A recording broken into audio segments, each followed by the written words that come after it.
bagaimana caranya sih para pelaku e-commerce ini bisa meningkatkan keamanannya. Halo Sobat Juara, kembali di Podcast Juara, jurnal refinning dan artikel hukum bersuara. Kembali bersama saya Riko yang akan menjadi host pada episode kali ini.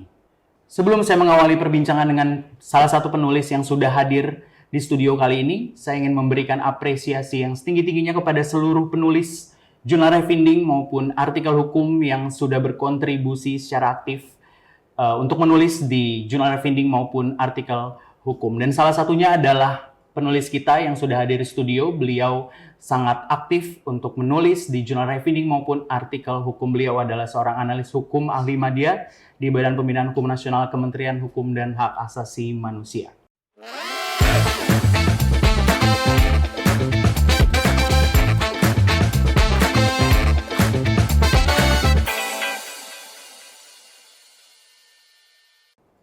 Sebelum saya mengawali perbincangan dengan penulis kita yang sudah hadir di studio kali ini, mungkin saya akan sedikit mengulas singkat mengenai naskah yang beliau tulis yang sudah diterbitkan di Jurnal Refinning volume 12 nomor 2 tahun 2023. Beliau mengangkat tema terkait perlindungan data pribadi konsumen dalam transaksi e-commerce, di mana ini menurut saya merupakan satu topik yang sangat menarik, sangat hangat, di mana kita semua pasti memiliki account di marketplace dan kita semua pasti sebagai penggunanya. Namun ternyata data pribadi yang kita berikan di account kita ternyata harus adanya perlindungan, dan oleh karena itu penulis kita telah mengupas tuntas di naskah kali ini.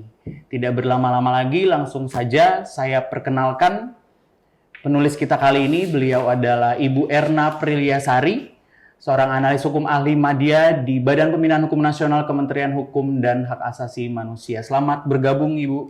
Terima kasih, Mas Jericho. Ya. Sebelum kita mulai berbincang-bincang, mungkin Ibu bisa memperkenalkan diri kepada Sobat Juara, biar Sobat Juara lebih mengenal. Silakan, Ibu. Halo Sobat Juara, saya senang sekali mendapatkan kesempatan untuk bisa kontribusi di podcast ini. Perkenalkan, nama saya Erna Priliasari, saya analis hukum ahli media dari BPHN. Terima kasih. Ya, terima kasih Ibu Erna. Mungkin langsung saja kita lebih mendalami naskah yang sudah Ibu tulis di Jurnal Refinning volume 12 nomor 2 tahun 2023 ini. Kalau saya pribadi, saya sangat tertarik dengan naskah yang Ibu tulis yang sudah saya baca sebelumnya. Tapi mungkin bisa Ibu jabarkan apa yang melatar belakangi Ibu sehingga sangat tertarik gitu untuk mengangkat tema ini di Jurnal Refinning. Ya, terima kasih Mas Jericho. Saya memang pada kesempatan yang JRV tahun lalu saya menulis terkait dengan perlindungan data pribadi pada transaksi e-commerce. Kenapa saya mengangkat tema ini? Karena menurut saya ini di e-commerce ini ada potensi kebocoran data pribadi. Ya. Kalau kita lihat sekarang ini memang teknologi semakin berkembang ya. Kita dulu dengan adanya teknologi semua menjadi mudah. Kita mau beli sesuatu, kita tinggal dari rumah, kita tinggal dari kantor, kita dari suatu tempat, yang penting terkoneksi dengan internet. Kita bisa membeli sesuatu yang kita inginkan, kebutuhan kita. Kita nggak perlu pergi ke suatu pasar, kita nggak perlu ke suatu toko untuk membeli barang-barang. Kita cukup dari rumah yang terkoneksi internet. Nah, lihat perkembangan e-commerce saat ini memang sangat naik terus ya. Kalau saya lihat dari data yang ada di BPS tahun 2022 ini, pengguna e-commerce itu naik kurang lebih sebesar 2 jutaan lebih lah, itu pengguna e-commerce, dan di tahun 2022 ini e-commerce naik sekitar 4,46%. Nah, itu meningkatnya e-commerce ini juga karena apa? Karena perkembangan teknologi.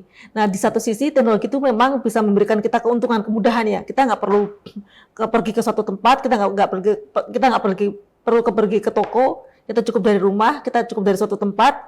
Nah, itu efisien. Tapi di sisi lain, kemudahan teknologi ini juga ada hal-hal negatifnya, seperti terjadi kebocoran data pribadi.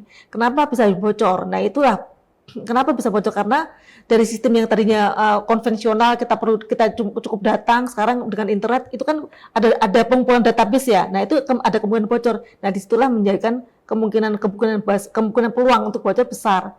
Nah karena maraknya pertumbuhan e-commerce yang besar ini menggelitik hati saya untuk bisa meneliti lebih lanjut, menulis tentang perlindungan data pribadi pada konsumen di transaksi e-commerce itu, Mas Yerko. Ya, baik, terima kasih Bu Erna. Selanjutnya mungkin saya akan bertanya yang paling mendasar dulu Ibu. Mungkin dari tadi Ibu juga menyampaikan mengenai data pribadi begitu ya. Juga saya melihat ada di naskah yang sudah Ibu tuliskan di jurnal revealing ini. Mungkin pertanyaan mendasar saya, data pribadi itu apa sih Bu?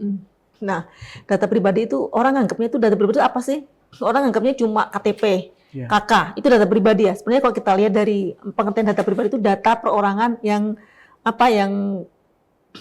data perorangan sih memang yang spesifik ya. Nah, data pribadi itu ada dua, data secara umum, data secara khusus. Orang taunya cuma data pribadi itu KTP terus. Padahal data itu nggak cuma KTP doang. Ada kalau data memang secara umum, KTP iya, agama, status perkawinan, itu data-data secara umum yang melekat pada diri kita, itu namanya data pribadi secara umum. Nah, kalau secara khusus itu termasuk data kesehatan, data biometrik. Orang nggak pernah tahu tuh biometrik ya, dianggapnya biometrik itu biasa aja. Nah ternyata biometrik pun sebagai data pribadi. Terus juga sidik jari itu juga terus itu data-data pribadi secara khusus yang perlu dilindungi juga. Kan data sidik jari orang berbeda-beda ya. Nah, tapi dengan adanya kebocoran data pribadi bisa melihat ini sidik jarinya ini. Nah itu bisa dilakukan untuk bisa dipakai untuk kejahatan. Nah itu contoh-contoh data pribadi secara khusus ya, biometrik, data kesehatan, masuk rekening bank itu juga data pribadi yang harus kita lindungi itu. Nah banyak sekali sih data pribadi ini yang kita kadang-kadang nggak paham ya. Orang pahamnya cuma ya sekedar KTP aja yang perlu kita lindungi. Padahal sebenarnya itu termasuk data kesehatan kita pun harus kita lindungi juga. Ya, berarti data pribadi itu sangat luas ya Bu ya? Sangat luas. Ya, seperti saya juga sepertinya tahunya data pribadi hanya KTP saja. Tapi dari luasnya data pribadi yang tadi Ibu sudah jelaskan, pertanyaan lanjutan saya, mengapa data pribadi itu bisa bocor? Kalau menurut apa yang sudah Ibu dalami di naskah ini? Kenapa ya data pribadi itu bocor? Nah, kita lihat kalau kita zaman dulu konvensional, kita kan datang beli suatu tempat, kita cuma cukup bayar. Data-data kita nabung di bank, cukup bayar. Nah, dengan adanya sekarang kenapa bocor? Karena ada pengumpulan data. Sebenarnya pengumpulan data kita data kita dikumpulin di database, ada data kepegawaian kita. Coba kita mungkin 30 tahun yang lalu kita bekerja, data kita cuma tercatat cuma di buku, mungkin diagendakan, diarsipkan. Sementara sekarang ada pengumpulan data secara database. Nah itu yang bisa bocor karena ada pengumpulan data-data kita. Pengumpulan data itu bisa melalui database, data online, dan juga yang dikumpulkan oleh negara. Contoh yang dikumpulkan oleh negara ini contoh yang tadi biometrik, itu kan negara mengumpulkan paspor, itu kan yang dikumpulkan oleh negara, berbasis oleh negara. Kalau yang ada juga database yang berbasis online, contohnya tadi kita beli di marketplace ya, loka pasar ya, kita beli. Waktu kita banyak, saya rasa sobat-sobat Jawara ini pasti udah punya akun-akun untuk marketplace ya, loka pasar ya. Kita sering belanja online. Nah, waktu kita belanja online, kita memasukkan data pribadi kita. Kita buat akun, kita masukkan KTP kita, kita membuat akun, masukkan KTP, nama, alamat, tanggal lahir. Nah, ada data-data yang terkumpul inilah yang bisa digunakan oleh para hacker membidik, akan mengambil data-data pribadi yang terkumpul ini. Tanpa ada data yang terkumpul, nggak akan bocor. Nah, inilah kelemahan teknologi ya. Di satu sisi memang teknologi itu membawa kemudahan buat kita. Di sisi lain, kalau kita nggak bisa memanfaatkan teknologi dengan sebaik-baiknya, teknologi pun bisa membawa malapetaka bagi kita. Ya, baik Bu Erna. Tadi Ibu sudah sampaikan mengenai mengapa bisa terjadinya kebocoran. Pastinya kalau adanya kebocoran data pribadi, ada dampak yang terjadi setelahnya. Menurut Ibu, dari apa yang sudah Ibu dalami ini, apa saja sih Bu dampak yang terjadi jika adanya kebocoran data pribadi ini? Ya, dampaknya luas ya. Kalau misalnya kita dulu pernah ada ya kasus ya, data pribadi kita di suatu marketplace dijual ya. Nah, Ya. itu impact-nya pasti besar. Bisa pembobolan rekening, bisa data kita disalahgunakan, bisa untuk pinjol. Ya. Nah, kita nggak pernah pinjol, tahu-tahu kok ada yang nagih. Kita tiba-tiba di WhatsApp diancam-ancam karena kita seperti dikejar-kejar pinjol. Nah, kenapa? Kita bingung loh. Kenapa sih kita nggak pernah pinjam pinjol kok tiba-tiba kita disuruh bayar?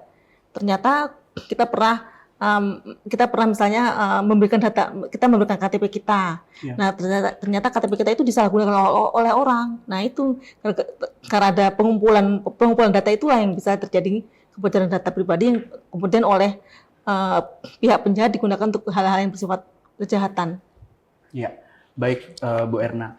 Mungkin selanjutnya ya e-commerce ini kan menjadi satu topik yang menurut saya ini sangat menarik ya. Karena kita semua pasti dengan kesibukan yang begitu padat, akhirnya kita belanja sekarang udah pasti di marketplace gitu ya Bu ya. Dan ini merupakan satu topik yang Ibu angkat. Tadi juga Ibu sudah menjabarkan latar belakang mengangkat topik ini. Pertanyaan saya selanjutnya, Ibu mungkin bisa di-share ke seluruh Sobat Juara yang Ibu temukan dari yang sudah Ibu dalami ini, masalah-masalah apa saja sih Bu yang sebenarnya ada yang mungkin kita bisa share di Sobat Juara. Saya pun masih kurang paham gitu Bu, kurang melek mengenai tentang e-commerce ini. Kalau menurut Ibu masalah-masalah apa saja yang ada terkait dengan transaksi ini di marketplace begitu, dan mungkin ternyata sudah banyak kasus-kasus gitu Bu, mungkin Ibu sudah mendalami kasus-kasus apa saja yang ternyata sudah ada yang selama ini kita belum tahu, mungkin kita bisa di-share ke Sobat Juara semuanya, Ibu. Silakan. Ya, di satu sisi memang e-commerce memudahkan kita ya. Kita kenapa terjadi e-commerce itu karena kita ada trust, kita percaya dengan penjual itu ya. Walaupun kita belum pernah ketemu, tapi kita percaya dengan ada si penjual itu. Ya. Kita misalnya lihat Instagram, kita lihat-lihat, oh kita percaya dengan ini, makanya kita mau beli, kita mau transfer. Nah, demikian juga di tempat lain, misalnya ada di Instagram, ada juga di websitenya, kita percaya. Terjadinya e-commerce itu kan ada rasa percaya. Kita rasa percaya dengan penjual itu, kita beli. Nah, tapi di sisi lain ternyata ada juga kelemahan. Ternyata yang kita udah nggak percaya, ternyata barang kita nggak dikirim. Saya pernah punya pengalaman, saya beli produk lewat IG, sampai sekarang nggak dikirim. Awalnya saya percaya, saya lihat produknya bagus, kemudian transfer. Dia waktu di DM, dia bilang, oh iya sedang siapkan. Ternyata sampai sekarang nggak ada. Ya, itu banyak sekali yang itu banyak sekali. Itu pasti, ya, Bu. Waktu kita confirm mereka jawabnya sedang disiapkan, tapi kita ngejar terus lama-lama nomor handphonenya diblok. Nah, itu yang sering terjadi. Salah satu kekurangannya itu ya ada kadang-kadang penjual itu tidak jujur ya. Kita kok di informasi produknya dia bilang barangnya berkualitas, ternyata setelah sampai ternyata barangnya kok tipis kayaknya, nggak sesuai dengan yang difoto. Yeah. Nah, itu salah satu kelemahannya juga. Selain itu juga masalah keamanan. Keamanan ini yang paling penting ya, tadi bisa bocor. Karena kenapa keamanan itu terus paling penting? Karena dengan database kita yang terkumpul, kalau bocor ya mau nggak mau terpaksa data kita harus jatuh ke tangan orang lain. Yeah. Nah, segi keamanan itu paling penting. Sebenarnya sih saya melihat ya mungkin itu jadi suatu pemikiran ke depan ya. Bagaimana caranya sih para pelaku e-commerce ini bisa meningkatkan keamanannya. Database seperti apa sih yang aman? Seperti apa yang aman? Nah, itu yang perlu kita pikir ke depan. Kalau saya melihat sih selama ini kan ada teknologi baru ya, blockchain ya. Blockchain itu kan sesuatu yang baru ya. Dengan smart contract itu blockchain itu buku besar yang terdesentralisasi. Dengan blockchain ini data kita lebih aman. Memang terbuka ya, tapi nggak bisa selama ini masih belum bisa untuk bisa membobol blockchain, apalagi dengan metode smart contract ini. Yang smart contract ini merupakan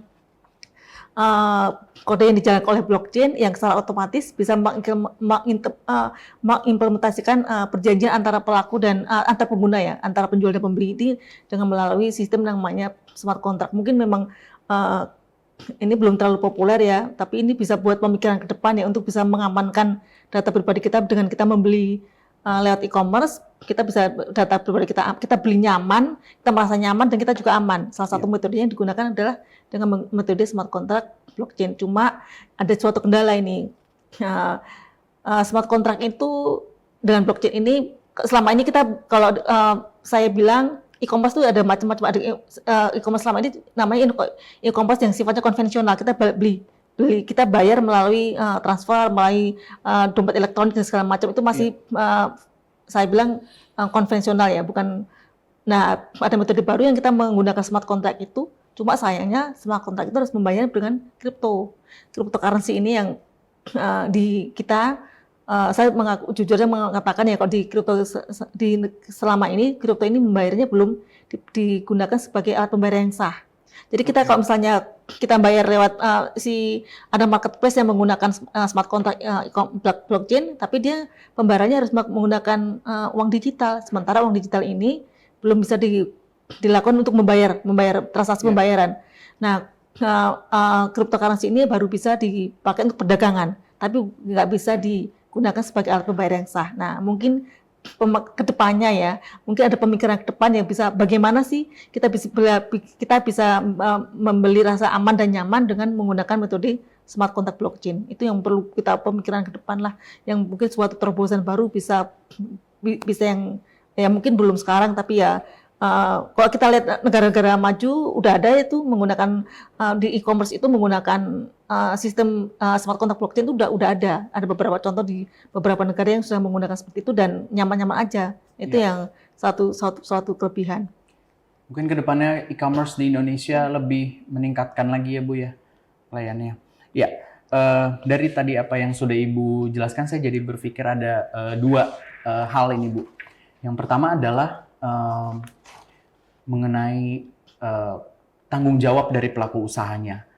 Bagaimana tanggung jawab dari pelaku usahanya, pelaku usaha khususnya terkait dengan kebocoran data pribadi, atau bagaimana usaha yang dilakukan gitu dari para pelaku usaha untuk perlindungan data pribadi ini. Itu mungkin yang pertama Bu. Selanjutnya mungkin yang kedua, di mana kalau ada tadi Ibu menjelaskan adanya pelanggaran, masalah, dan sebagainya. Apakah pemerintah sudah hadir dalam hal ini?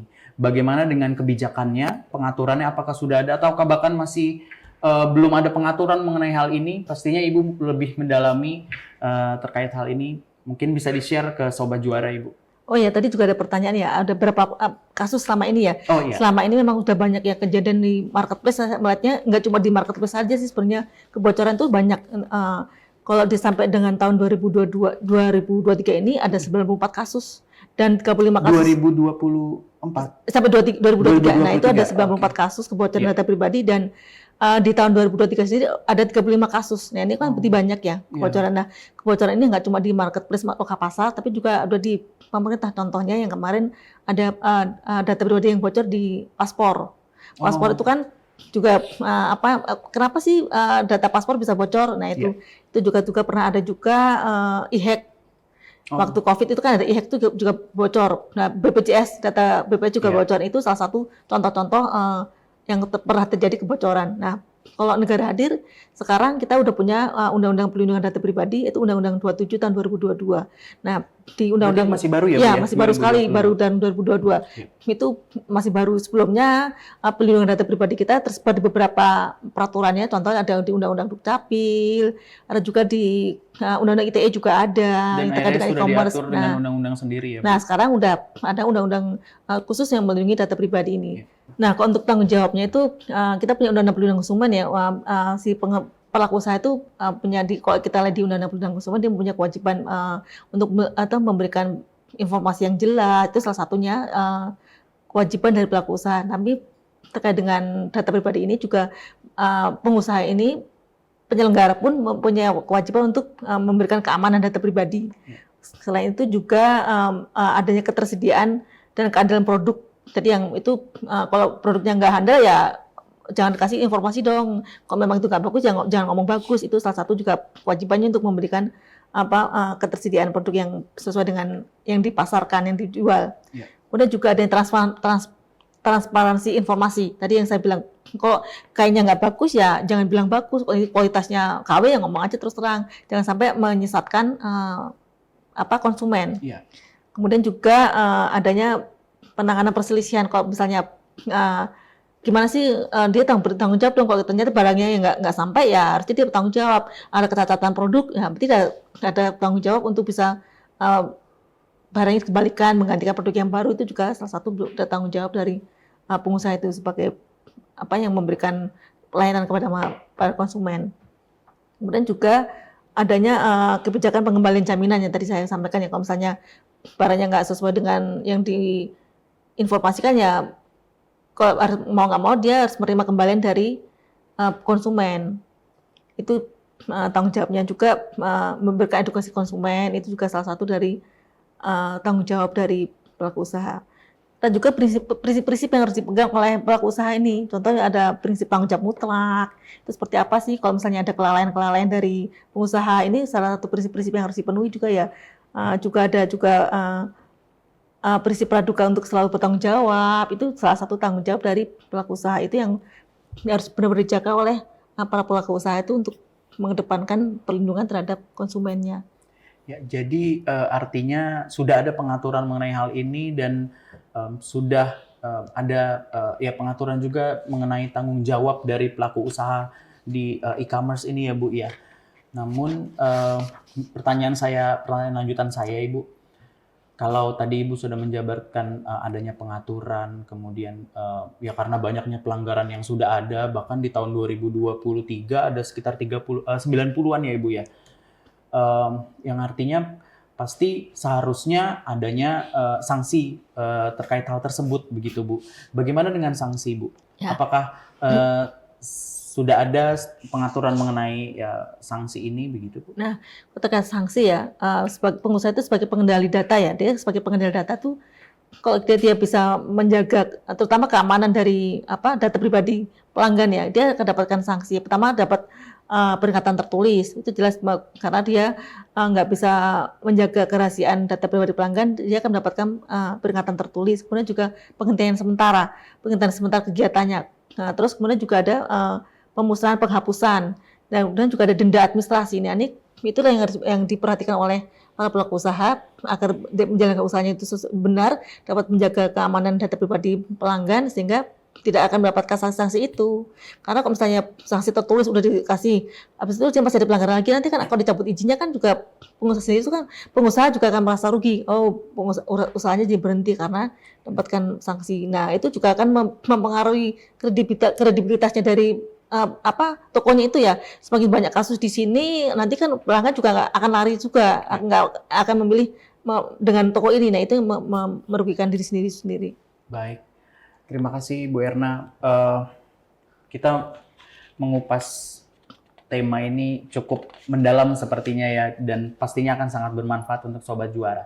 Mungkin selanjutnya kalau tadi Ibu sudah menjelaskan banyak hal di-share kepada kita semua, dari naskah yang sudah Ibu tuliskan, kemudian diterbitkan di Jurnal Refining volume 12 nomor 2 di tahun 2023 ini Bu. Pastinya ada kesimpulan atau rekomendasi dari naskah yang sudah Ibu tuliskan ini. Mungkin bisa di-share kepada kami semua, kepada Sobat Juara, apa sih kesimpulan atau rekomendasi dari tulisan yang Ibu tulis di Jurnal Refining ini. Silakan Ibu. Tadi saya sampaikan ya, kalau kita udah punya Undang-Undang Perlindungan Data Pribadi yaitu Undang-Undang 27 tahun 2022. Nah, Undang-Undang ini masih relatif baru sih memang, tapi jadi karena masih baru, ternyata banyak juga peraturan pelaksananya belum ada. Contohnya misalnya terkait dengan lembaga pengawas. Lembaga pengawas itu sampai sekarang belum ada, belum terbentuk. Nah, rekomendasi saya lembaga pengawas ini segera dibentuk peraturan pelaksananya sehingga ada lembaga pengawas yang bisa melindungi data pribadi kita ini ya, itu segera terbentuk lembaganya sehingga kita sebagai masyarakat data pribadi kita dimanapun akan menjadi lebih aman. Baik, rekomendasinya sangat analis hukum sekali ya Bu ya. Baik, mungkin pertanyaan terakhir Bu sebagai penutup. Kalau mungkin terutama di kalangan anak muda nih Bu, pasti banyak yang ingin memulai untuk berbisnis, begitu ya Bu ya. Dan salah satu cara untuk berbisnis saat ini adalah dengan berjualan begitu di marketplace. Nah, mungkin Ibu yang sudah mendalami terkait hal ini bisa memberikan saran kepada kita semua yang akan memulai berbisnis terkait hal ini, khususnya perlindungan data pribadi. Mungkin kita semua kadang suka nggak sadar begitu ya, kalau ternyata kita sudah memberikan data pribadi itu untuk ya memulai berbisnis. Contohnya, mungkin Ibu bisa memberikan saran kepada Sobat Juara yang ingin memulai berbisnis. Silakan Ibu. Nah, saran saya berbisnislah dengan cerdas. Kita harus kalau punya bisnis harus cerdas. Kita selalu melindungi data konsumen. Dengan berbisnis cerdas, melindungi data konsumen, kita akan bisa menarik penjualan sebanyak-banyaknya. Baik, berbisnislah dengan cerdas Sobat Juara. Itu quotes terakhir dari Ibu Erna yang menutup perbincangan kita kali ini. Terima kasih Ibu Erna sudah bergabung di Juara, Jurnal Refineding dan Artikel Hukum Bersuara. Kami sangat mengapresiasi apa yang sudah Ibu tuliskan dan bermanfaat untuk kita semua. Terima kasih Ibu atas kesempatannya. Saya juga mengucapkan terima kasih ya Sobat Juara yang telah mengundang saya untuk berpartisipasi. Sukses terus Juara. Terima kasih Ibu. Ya. Baik Sobat Juara, sekian perbincangan kita dengan Ibu Erna Priliasari yang mengangkat tema terkait dengan perlindungan data pribadi. Dan kita masih ada tema-tema selanjutnya yang tidak kalah menarik di episode selanjutnya. Dan bagi Sobat Juara yang ingin melihat, ingin membaca ataupun mendownload, bisa langsung buka di refinding.bphn.go.id/ijurnal. Ataupun Sobat Juara yang ingin menulis bisa berkontribusi langsung, memberikan ide maupun gagasannya di website tersebut di refinding.bphn.go.id/ijurnal. Dan juga simak terus sosial media kita untuk melihat info-info update selanjutnya. Saya Yeriko Kasworo, mewakili seluruh kru yang bertugas. Terima kasih dan sampai bertemu di episode selanjutnya.